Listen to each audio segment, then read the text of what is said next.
So 2025 mains aspirants, how's the Josh? Are you done with your mains preparation? What about your world history? Are you done with it? If not, here I'm gonna give you a quick insight what can be the expected topics based on the PYQs, and we will discuss why certain PYQs have appeared. Now I want to give you one more caution of word, because in world history topics, that is something that always the students ignore, just because only one question may come or one question may not come. If that one question comes, and if you're leaving this one question, it will cost you one chance.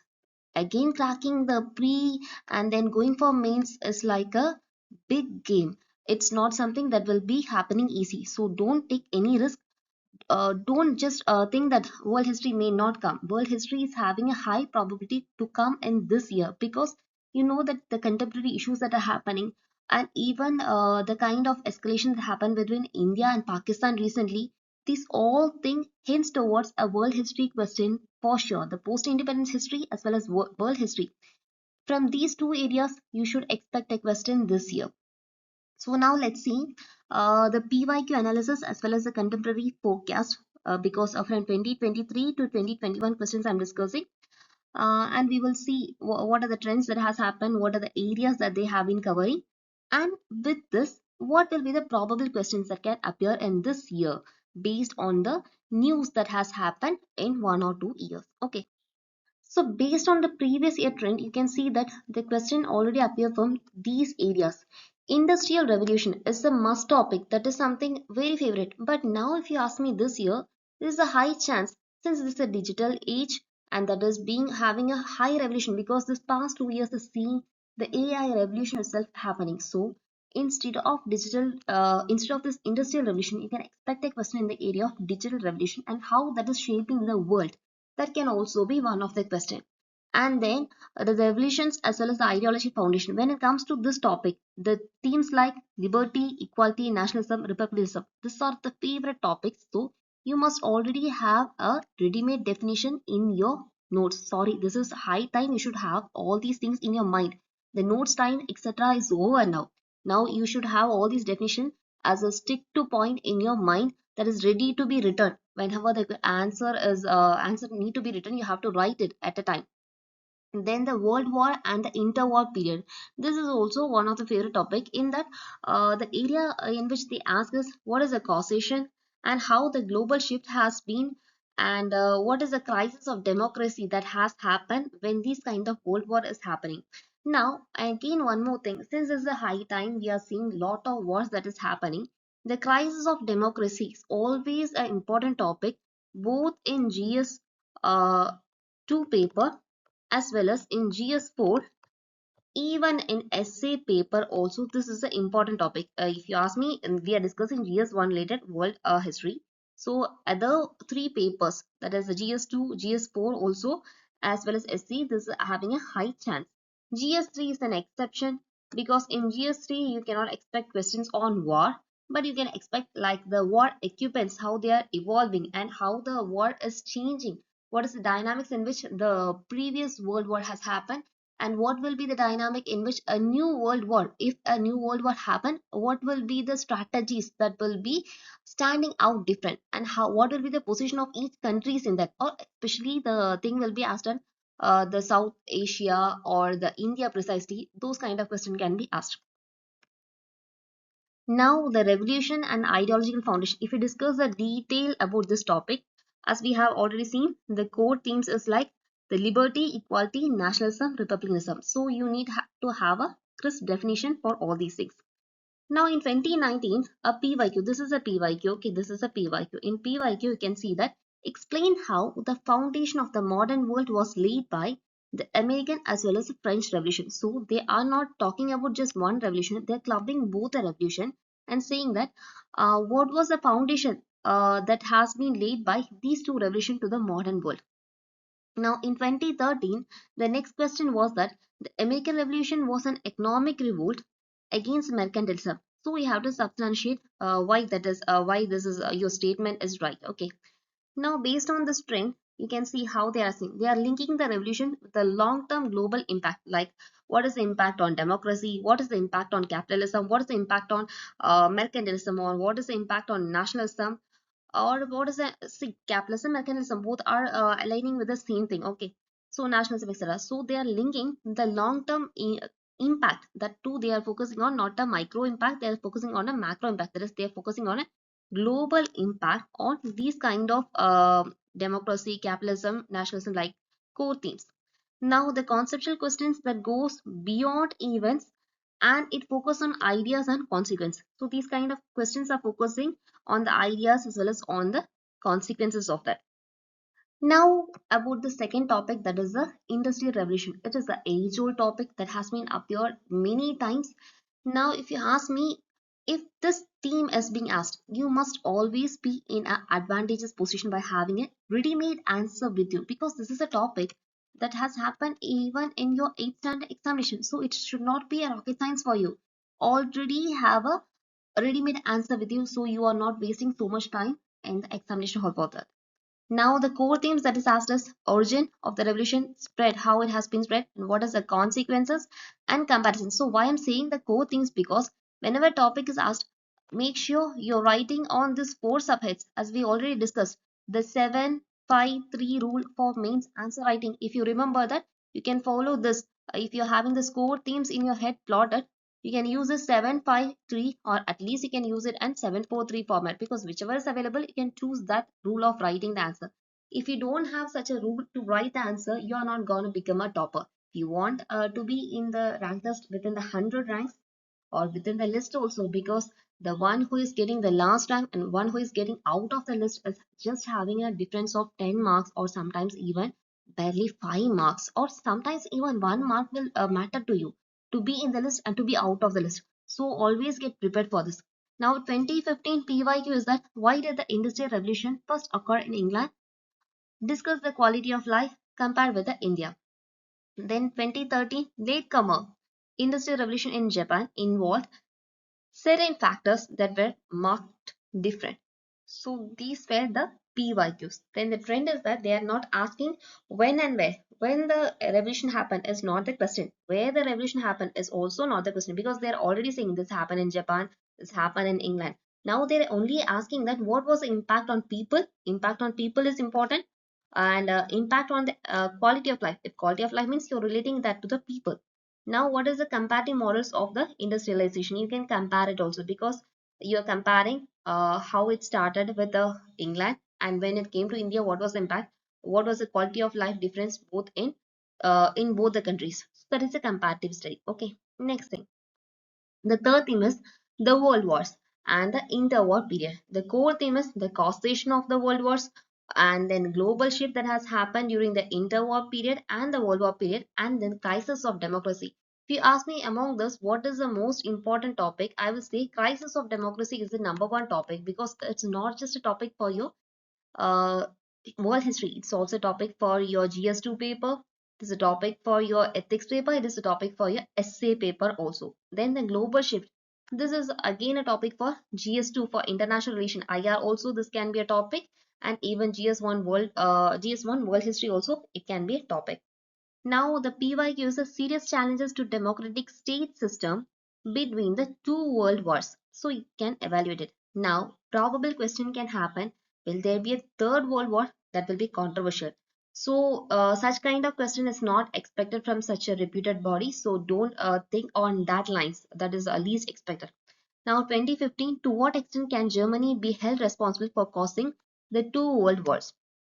Now, the trend is that the question is demanding analytical judgment, not just narrative of events, but you must have a critical evaluation of the actors of the wars, the system of the war, the ideology that was adopted in the war. Now, why we are giving this? If you are having a great understanding, if you think it is a video to be skipped out, skip it, but you're at the loss. That's what I would say, because we are discussing the trend, because this is giving you a skeleton. Because if the theme is world war, okay, if the theme is interwar, this is the main theme, main sub themes that you have to focus. This will be your sub points in which you have to think. And based on the trend, what the demand of the question. So you are already being given what exactly the demand of the question from the PYQ. So the question is going to be demanding your analytical judgment when it comes to the world war type of question. In the previous question also, we have seen that if it is a revolution, what will be the causes on the life of the people, impact of people, those kind of skeleton should be there in your mind. That's why we are taking time to discuss what was the sub theme, what was the core theme, and what was the trend. That is what the answer is expected from you. You must know these three things to write a perfect answer. And now if you have other doubts to how to write a or how to craft a perfect answer, there is nothing called perfect answer. There is, you have your own rules, but to some basic extent, the topper strategy always work on 753 rule, which we have already discussed. If you have not watched, you can watch in your previous video. Okay. Now, next thing is the anti-colonialism and imperialism. That is the core themes is rise of nationalism, educated elite, global impact. Here, if any question is gonna happen in this theme, mostly as of the present day, there can be expected questions on the lines of India also, because yearly questions already happen in West Africa, then India, then Africa. So Africa and India has already been dominating as the uh, key countries in which the focus is there. Okay. Now, anti-colonial struggles in West Africa led by Western educated elite. So examine that.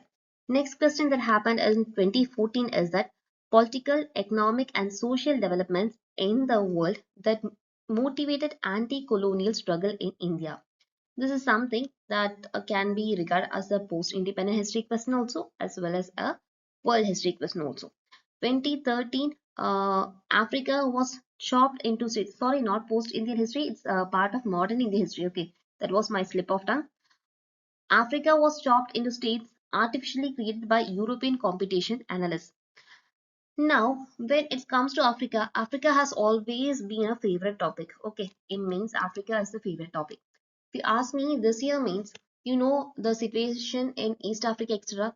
So the present day African crisis that are wherever is happening. If you see the prelim questions also, you can see that Africa related question has already appeared many times. Many times it is appearing. At least every year it is appearing, I have to say. So always focus more on the developments on Africa in the points of IR, in the points of social themes also you can focus it. Okay, because it can be used at least as an ethics example also. So Africa will also be important in ethics example also. Now moving to the next, the Cold War and post-war order. The core theme that has been asked from here is the crisis, what was the crisis, and what is the power shift that has happened here, and the decolonialization. Now, 2014 question was Suez Canal of 1956 events and how it ended Britain's self-image as a world power.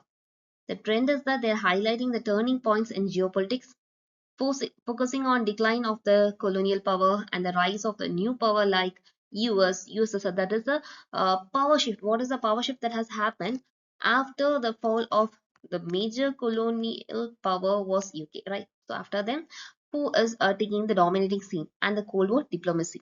Okay. Now, six can be the theme based on global economic history. Here also PYQs has happened on the Lenin's NEP and its influence on India's policies post-independence. 2013 question was that policy instruments to contain Great Depression. So this can be something regarded as even a GS3 question also. Okay. So this PYQ, you must have an understanding of this PYQ and see that whether this PYQ can appear again in any other paper. If suppose this is a PYQ that happened in GS1, in 2030, you cannot ignore it that way, because you have to think that in the angle of GS2, you have to think that in the angle of GS3, have to think in an angle of GS4 and even essay paper also. So there is a chance, because if you remember, there has been a question on constitutional morality. Okay. And this question has popped up in GS2 one year, and another year this has popped in the GS4 ethics paper. So same theme. The theme is same because one theme is having different dimension when it comes to this means answer. So there is a chance that a previous year question that has appeared in GS1 paper will be coming as a GS4 question in another year. So be prepared for that also. So whenever you're preparing the PYQ for the mains, when it comes to the PYQ of pre, there is just one strategy, that is you have to take the four options also and have to dwell deep into the four options, why this is not right and what can be the questions that can happen from the wrong options also. Now when it comes to the mains PYQ, the only way you have to absorb the PYQ is understand the theme. What is a sub-theme? Prepare a skeleton in your mind and think what the answer is demanding you. What the answer is demanding you should be drawn as a skeleton. Most of the time, you will only think about the core theme and prepare a skeleton. But when you are having the analytical ability to find that what the UPSC is demanding from that answer, there will be a pattern, there will be a theme. If you're having that theme plotted out in your mind, the work is more easy for you. Okay, so that's why we are giving you what is the trend also. So here these kind of question, the comparison is being taken and the requiring it requires a interdisciplinary understanding of the history, economic and the Indian context. So the context was mostly Indian here. This question doesn't mention about the India theme relevantly, but it can be whenever you're writing something for a common, focus more on India. That is the main thing that you have to remember at all. Next thing is that based on this observation, we can see that the analytical thinking, comparative analysis, Indian linkages, the conceptual clarity for main themes like sub-themes like democracy, imperialism, Americanism, the key words, these has to be there in mind with crisp clarity. Okay, then the global perspective, how such events, whatever events happen, how they will be influencing the global world order. So these were the main themes in which the questions have already popped out. Now, so if you ask me what is the strategy for this year, you have to divide that into thematic buckets. That is the revolution, that is American, French, Russian, Chinese revolution. Then industrial revolution, also UK, impact on Japan, impact on Germany, on US. Don't forget our country, that is India. Then imperialism, that is on Africa, Asia, Latin America. Here when it comes to Asia, focus mainly on India. Then World War, Cold War, economic shocks, decolonialization movements, then link the global events to the Indian struggle as well as the policies of India. For value additions, you can use the codes, diagrams, and comparisons because if you use a code, I would say there's a high chance of getting a high half mark for that. But if you're using a diagram for sure, you will get a half mark for that. So world history complemented with diagrams because most of the students may have skipped even studying the world history. So if you listen to us, prepare a flow chart or prepare a diagram for it in a ready-made way. So if this question happens, I will be drawing this kind of diagram for this set of questions. Okay, so this will give you additional half mark for you because when most of the students are skipping this topic, you are covering this topic plus having a half mark extra by drawing a diagram means you are having an upper hand because even having upper hand in one question will always prove to be magical to your result.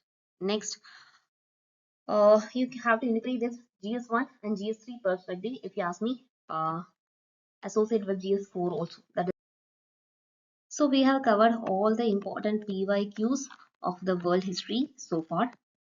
Now, the next video, what we will do, we will discuss the contemporary topic. We will pick up the 10 topics which has a high probability to come as a question in UPSC mains GS1, or sometimes these question has a probability to come in the GS2 also. Okay, not GS3, it is GS2.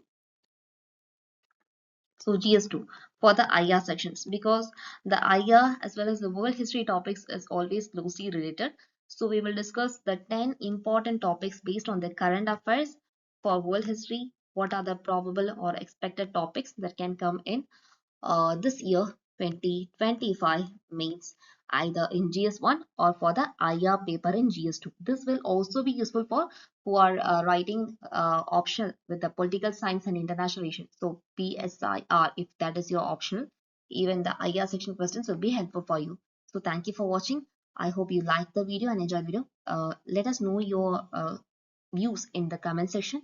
Subscribe to our channel and support us. Thank you.